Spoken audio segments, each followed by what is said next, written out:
دعاؤں کی کتاب مومن کا ہتھیار کے صفحہ نمبر 135 پر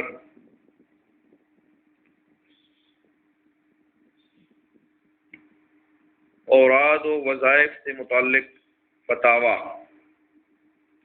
حالت حیض میں دعاؤں کی کتاب۔ سوال: حالت حیض میں دعاؤں کی ایسی کتاب پڑھنا جس میں قرآن پاک کی آیتیں ہوں یا صورتیں ہوں، جائز ہے یا نہیں؟ مثلا مومن کا ہتھیار یا مناجات مقبول یا الحزب الاعظم یا منزل، ان کتابوں میں آیت الکرسی، سورہ فاتحہ، چار گل وغیرہ بہت سی قرآنی دعائیں ہوتی ہیں، کیا ان کو عورتیں حالت حیض میں پڑھ سکتی ہیں؟ جواب: دعا کی نیت سے ان آیات اور صورتوں کو حالت حیض میں پڑھنا جائز ہے، کسی قسم کی کراہت نہیں ہے۔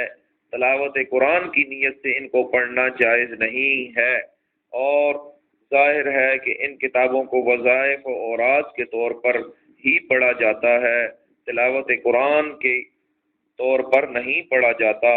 ہاں، 26 صورتیں بطور تلاوت کے پڑھی جاتی ہیں، اس لیے ان کو حالت حیض میں پڑھنا جائز نہیں۔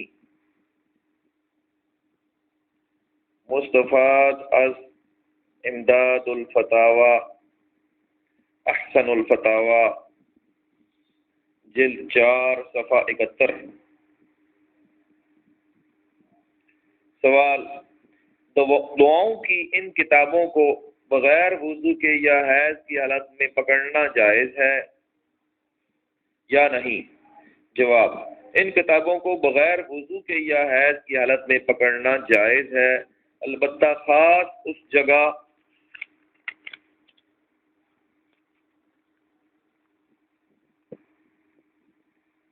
جہاں قرآن کی آیت ہے اس آیت کو ہاتھ لگانا جائز نہیں، باقی دوسرے حصوں کو ہاتھ لگانا جائز ہے۔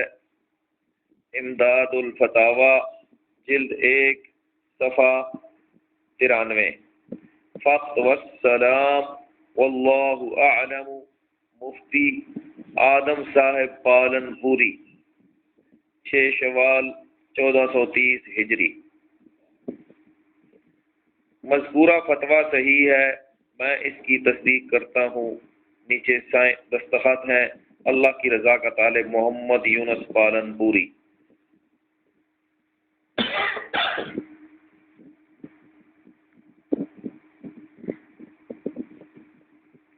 آگے سوال ہے، آپ کی کتاب مومن کا ہتھیار پڑھتی ہوں مگر کبھی کبھی۔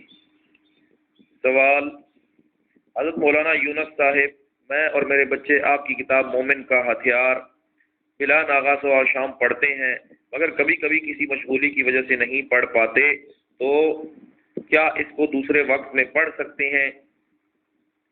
جواب: امام نووی اپنی کتاب الاذکار صفحہ 40 پر فرماتے ہیں، جس شخص کا رات یا دن کے کسی وقت میں یا نماز کے بعد یا کسی اور وقت میں ذکر کا وظیفہ متعین ہو اور اس سے اس وقت میں وہ وظیفہ فوت ہو جائے، تو مناسب ہے کہ اس کو جب بھی وقت ملے اس کا تدارک کر لے، ترک نہ کرے، اس لیے کہ جب وظیفہ کی عادت بن جائے گی تو وہ وظیفہ اس سے نہیں چھوٹے گا، لیکن اگر وہ اس وظیفہ کو پورا کرنے میں غفلت کرے گا تو پھر وظیفہ کا اس وقت میں ضائع ہونا بھی آسان ہو جاتا ہے۔ چنانچہ حضرت عمر بن خطاب کی روایت ہے رضی اللہ عنہ کہ آپ صلی اللہ علیہ وسلم نے فرمایا، جو آدمی اپنے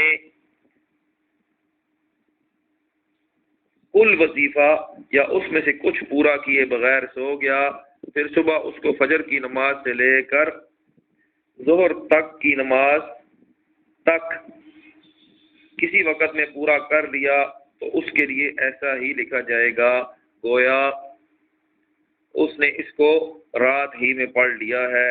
صحیح مسلم شریف، جلد نمبر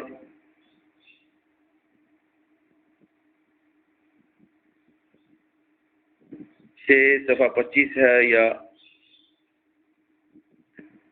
لہذا بندہ کی رائے ہے کہ صبح و شام پڑھنے کا اہتمام فرمائیے۔ اللہ کی رضا کا طالب محمد یونس پالن پوری، جنہوں نے یہ دعاؤں کی کتاب مومن کا ہتھیار ترتیب دی ہے، جمع کی ہے۔